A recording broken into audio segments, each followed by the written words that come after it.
You know that grandma who still hides money under the mattress, inside the pillowcase, or in that old cookie tin? Well, she might be more prepared to understand Bitcoin than you think.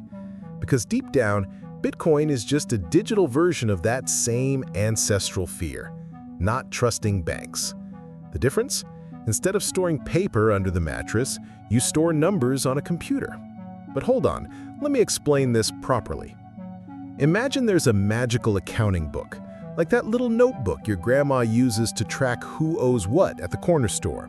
Except this book exists in thousands of copies spread around the world. And every time someone writes something down, all copies update automatically. Impossible to tear out a page or erase an entry.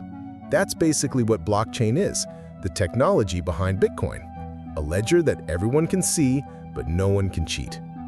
Bitcoin was born in 2008, right in the middle of that financial crisis that made banks collapse like dominoes. A mysterious person called Satoshi Nakamoto, who to this day nobody knows who they are, created this digital currency. The idea was simple. What if we didn't need banks anymore? What if we could send money directly from person to person, like when your grandma hands a $50 bill to her grandkid, only through the internet? Here's how it works. Instead of keeping your money in a physical safe, you store it in a digital vault protected by a super complicated password. It's like a mathematical lock that not even the world's best locksmith can open.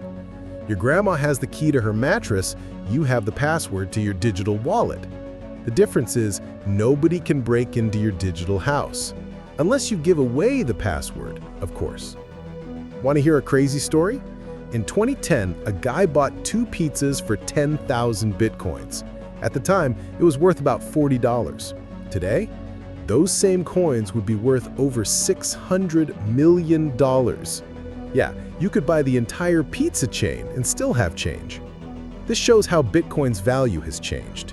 It started worth pennies, reached almost $70,000 per coin, then dropped, went up again.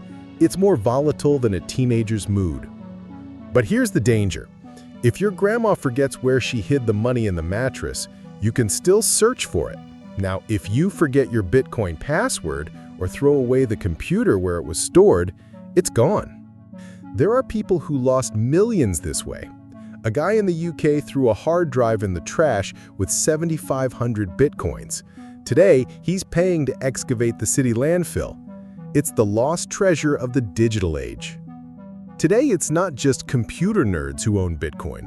Giant companies like Tesla and MicroStrategy have billions in Bitcoin.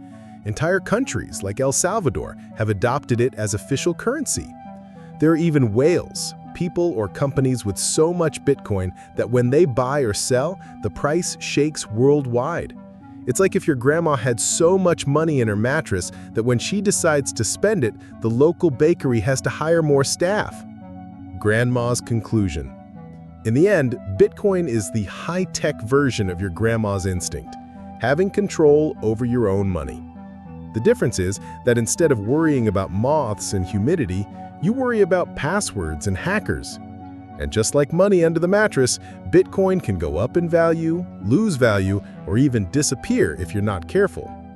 The question remains, will we look at people without Bitcoin in 20 years the same way we look at people who keep cash under the mattress today? Or will Bitcoin become the new pyramid scheme of the 2020s? Only time will tell.